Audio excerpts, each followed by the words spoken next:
often when we talk about trophy hunting, there's a focus on Africa. Our next speaker actually comes from Norway, and he is a conservationist, a wildlife photographer, an author, and he also is an expedition guide. His latest book, Polar Bears and Humans, is the culmination of his encounters with over 500 polar bears. Ladies and gentlemen, Ole Liodden.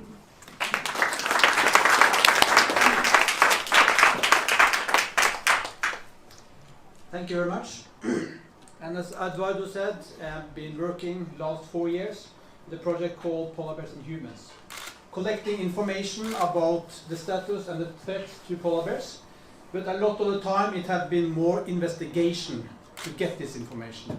And I hired lawyers to force Canadian governments to release information because this has never been published before.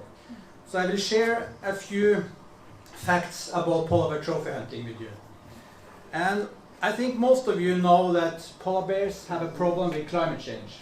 The ice is decreasing and the habitat is decreasing. Especially where I'm working in Svalbard, 52% of the ice is gone. But there are also other threats, mainly hunting. And last decades, between 800 and 1,000 polar bears are killed every year. In average, between 1963 to today, average 991 polar bears have been killed every year. And you never hear about this. And the population now is between 20 to 25,000 polar bears left in the Arctic, in the wild. If you look at this compared to Africa, if you look at the rhinos, between 2007 and 2016, about 6,115 rhinos were killed. If you look at the polar bears, 8,335 polar bears were killed in the same time, but nobody cares. With the rhinos, it's a big battle against poaching and with illegal activity, but in the Arctic, it's labeled as sustainable and subsistent hunting. And we have to do something about it before we lose it, and also the climate change.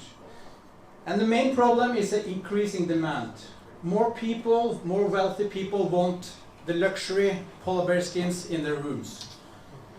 In Norway, it costs about $20,000 for a polar bear skin.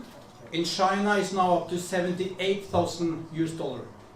That's about the same price as 1 kilo of rhino horn or 2.5 kilos of cocaine. And this is a trigger for the illegal organizations who already have business in Africa. I'm afraid they will soon also start in the Arctic. If you're looking at the trophy hunting, it costs about $47,000 to do a trophy hunt.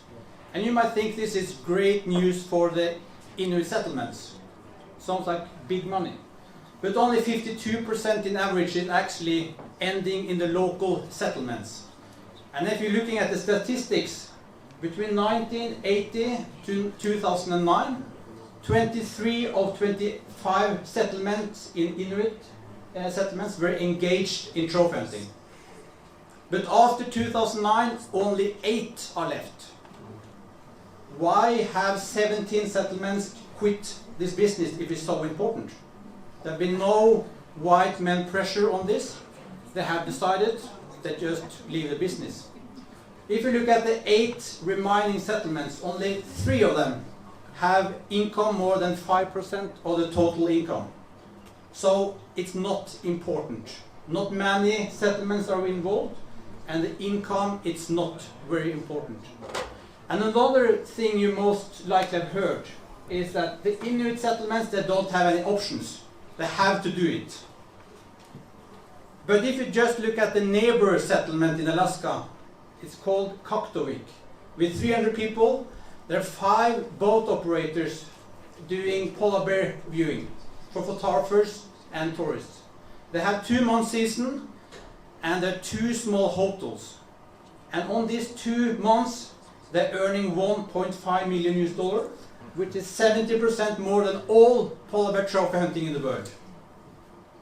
This small settlement you never heard about, and it's easy also in Canada to rather stop with the trophy hunting and give them a better way of earning the money.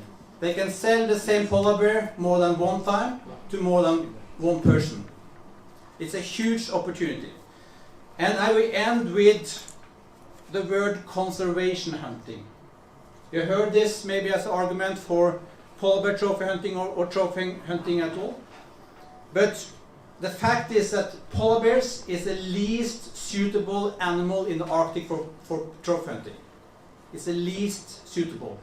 It's naturally rare. It has a very low cub survival rate, sometimes less than 50%.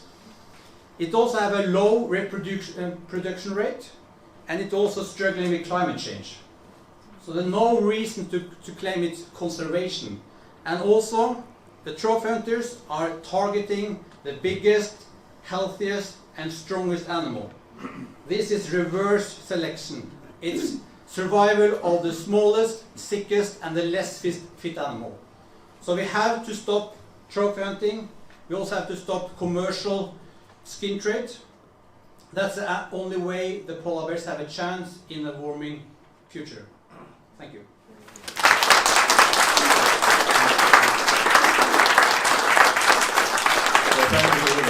And it's absolutely astonishing, isn't it? Here we are, we think that polar bears are protected because of their vulnerable status, and yet laws, international and national, allow them to be killed just for fun.